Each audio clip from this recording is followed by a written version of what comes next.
thank you for tuning in, and I'm making this video, how-to video, basically because there's pretty much no information on the ZF e-brake setup, and you might want to rebuild it or disassemble it or check your brake shoes. Now I had a bad stud on this, and I'm going to replace this stud and check my brake shoes and probably rebuild the whole unit if I have to go that deep into it. Well, you got to disassemble it first to check this.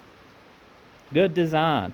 So pretty much you got 4 nuts, 1, 2, 3, 4, and you got to take it off of the vehicle, so I ain't even going to include that into this video because it's done on the table. Once you get that, you can put a jaw puller right here and a socket in this, but you want to be gentle because there's a freeze out plug through there you can mash through. I recommend just tapping it with a hammer and some penetrating oil till it comes loose, and that's what it looks like when it's loose. That's how it is. Now, if you hadn't noticed, I got this marked. You can mark it with paint. You want to mark what goes on the drum and this hub assembly at the same place. You want to reassemble this because I'm pretty sure they balanced. So you want to line everything back up the way you take it off. Messing it up a little ain't going to affect the balance, but if you fuck it up a lot, it could. So keep up with your shit.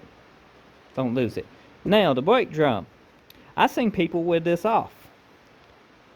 Well, I have spent 30 minutes trying to get this off. It will not come off. I ain't sure if it's one piece or if it's just seized on. And this dust shield is killed on this. It was killed when I got the truck, and I don't want to kill this dust shield anymore. So I'm going to take the nut off of it and pull this whole thing out and check the seals, bearings, see if it needs to be built, and check the shoes. If not, I'll throw it back together. You get a video. To get this nut off, you want to pin it in something that it can't move. Those 4 studs underneath of it, you can drill holes in the wood. Set the 4 studs down on it. You got a little indentation on this. Right there, you will have to knock it over. It sets in this groove. I done got this loose. Take you a big crescent wrench or proper size socket or, wrench. Cut this is, and it will fit on the bolt right here. I know my workspace ain't the cleanest, but messy. The most brilliant minds is messy. But I took it and tapped it with a hammer. Once you get that, you will take this off, set it to the side. You want to keep up with that. This is your pretty much a shield. You want to set that to the side. You can set them just like so. Then you got a little waist, pretty well a spacer. You want to, that's dirty. You got an O-ring right here. You want to set all this to the side. We using most of this on this build, so go ahead and set that to the side. Once you get the nut off and everything, that seal pops out pretty easy. You can get a one-way or a seal tool, pick it right out. Here's our seal. Don't forget to take your drain plug out also. Set it to the side with your other stuff. So a hillbilly press is take a 3-jaw puller, put your socket where it catches the teeth and don't go all the way down, and tighten it, and it works out great.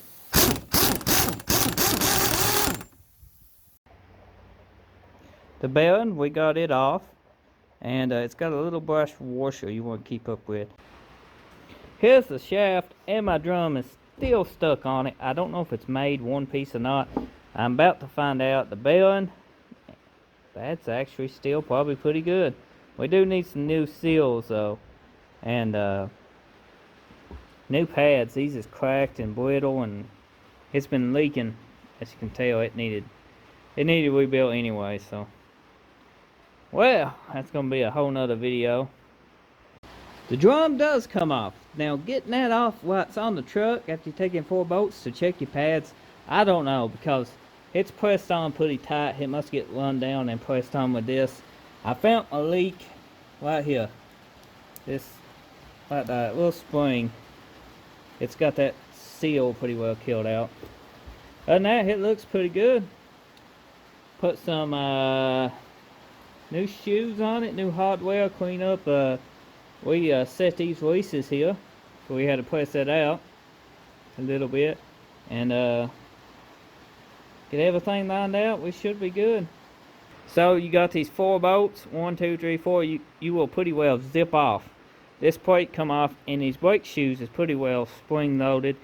About the same as a car. It won't be in this video that'll show you what's behind this, but I will have a video soon as the parts come in of me putting the brake pads on, or showing you how to put the brake pads on. That's coming soon, so be sure to hit that notification bell. But let's continue with the video. I will find a rebuild guide on this and put it in a link in the description, or you can just stay tuned and watch my other video of reassembly, rebuilding it, or you can watch the full video that I upload once I get both parts done, full assembly and rebuild. But that pretty much concludes the disassembly video on this ZF e-brake. To get this bearing off here, you will need a bearing puller, and it pulls off. It's pressed on, and then you will need to pretty well change the seal too. And I gotta change the stud, but yeah, it needed it, and we got a new transmission. They want no use sticking out on it. Might try to find a new dust shield too. So if you found this helpful, drop me a like. They handle a lot of videos on these, and if you have any questions, let me know in the description. Drop a like, because YouTube will promote this video more and help other people trying to find this same subject as you found easier, you know. So drop that like, leave that comment, and show your support for my channel by smashing that subscribe button. So until next time, I see you then. Thank you for watching.